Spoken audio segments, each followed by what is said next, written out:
For 2 full seasons, Megumi Fushiguro wasn't just holding a trump card. He was holding a doomsday device. Whenever he was cornered, whether by the finger-bearer or by Sukuna, he assumed that specific stance. He wasn't trying to win the fight. He was trying to break the game. In the Shibuya incident, we finally saw what he was hiding. The 8-handled sword divergent Simla divine general Mahoraga. Most fans see him as just a strong monster or a boss fight. That is a mistake. Mahoraga isn't a monster. He is the ultimate survival machine. In the 1,000-year history of the Zenin clan, not a single user has ever tamed him. Why? Because you cannot overpower a creature that evolves instantly to kill you. There is a famous legend in Jujutsu history. A previous 6 Eyes user, like Gojo, and a 10 Shadows user fought to the death. How did the 10 Shadows user compete with the unlimited void? He didn't. He summoned Mahoraga. He forced a mutual death pact. If I go down, I'm taking the strongest sorcerer alive with me. This is the legacy of Mahoraga. It is a weapon of mutual destruction. But Ryomen Sukuna is different. When he faced Mahoraga in episode 17, he didn't fight like a brawler. He fought like a surgeon. He probed, he tested, he found the weak point, and then he cut it out. To understand how Sukuna won, we need to stop looking at Mahoraga as a beast and start looking at him as a sentient computer program. The core of this machine is the Dharmachakra, the golden wheel floating above his head. In the anime, the sound design tells you everything. Click. That isn't just a cool sound effect. That is the sound of data processing. Here is the mechanic that 90% of viewers misunderstand. Mahoraga doesn't just adapt to an attack. He adapts to the phenomenon itself. When Sukuna uses Dismantle, his invisible slash, he isn't just damaging Mahoraga. He's feeding him data. Mahoraga takes the hit. He analyzes the concept of slashing. Click. Adaptation complete. He hasn't just healed the wound. He has fundamentally changed his own biology to ignore the concept of being cut. He can now see the invisible slashes. He can deflect them with his bare hands. But it gets worse. Adaptation is progressive. If you hit him with water, he doesn't just learn to swim. He grows gills. If you hit him with poison, he develops an antidote. And if you keep using the same move, he doesn't just block it. He evolves a hard counter. He creates a new way to kill you, specifically designed to bypass your defense.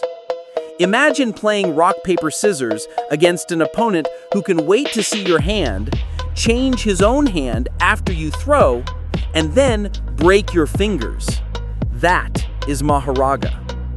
Now, let's analyze Mahoraga's offense, the Sword of Extermination.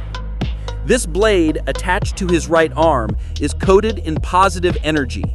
This is a direct, hard counter to cursed spirits. Since curses are bodies made entirely of negative energy, positive energy annihilates them on contact. It's simple math. Plus meets minus equals 0. It's total erasure. If Sukuna was a normal cursed spirit, like Jogo or Hanami, that first strike from the sword would have vaporized him instantly. One hit. Game over. No regeneration possible. But Sukuna is a human incarnation. He has a physical, flesh and blood vessel, Yuji Itadori's body. This biological fact saved him. The positive energy just burned his skin. It didn't delete his soul.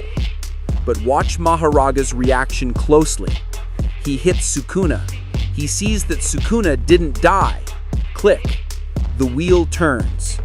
Mahoraga instantly realizes, error, Target is not a curse. Target is biological.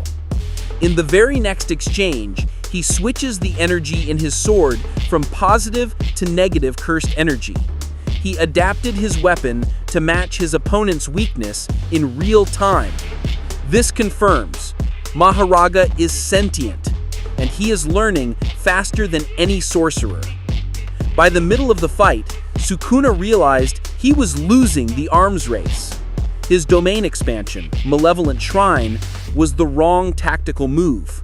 It rains down thousands of cuts per second. Against a normal enemy, this is overkill.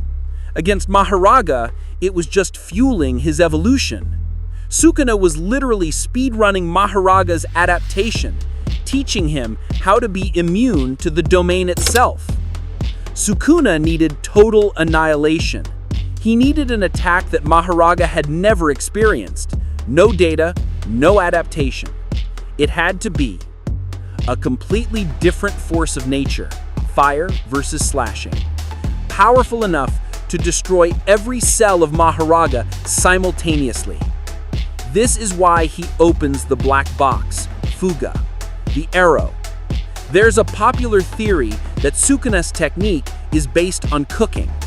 His cuts are knives, his domain is the kitchen, and the fire arrow is the stove. He realized the knives weren't working on this tough meat, so he decided to burn it. Mahoraga had adapted to physical separation, cuts. He had not adapted to thermal destruction, fire. Sukuna exploited the blind spot in the algorithm. He fired the arrow before the adaptation could finish. It was a tactical nuke designed to vaporize the body before the wheel could make that final click. Warning, manga spoilers ahead. This fight wasn't just a victory for Sukuna, it was a lesson. Later in the manga, Sukuna takes Megumi's body not just for the potential, but for the wheel. When fighting Gojo Satoru, Sukuna faced the Infinity Barrier, an impenetrable defense that stops all attacks. Sukuna couldn't bypass it, so he used Mahoraga as a teacher. He summoned Mahoraga and hid in the shadows, letting the Shikigami take the hits. He forced Mahoraga to adapt to infinity, but he didn't want Mahoraga to just neutralize it. He wanted Mahoraga to find a way to cut it.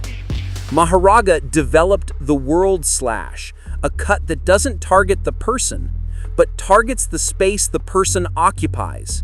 He cut the world itself. Sukuna watched this. He analyzed the logic, and he copied it. Mahoraga provided the blueprint for the strongest attack in history. In the end, Mahoraga is the ultimate paradox of Jujutsu Kaisen. He is the strongest weapon, but also the most dangerous liability. To use him, you must be willing to die, or you must be strong enough to treat a god-killing monster as a training dummy. Imagine if Megumi had tamed him. Imagine a sorcerer who could use the shadows to adapt to any technique before the fight even started. Megumi had the potential to be the strongest, but he lacked the mindset. Sukuna took that potential and showed us what a true master of curses looks like. Question for you.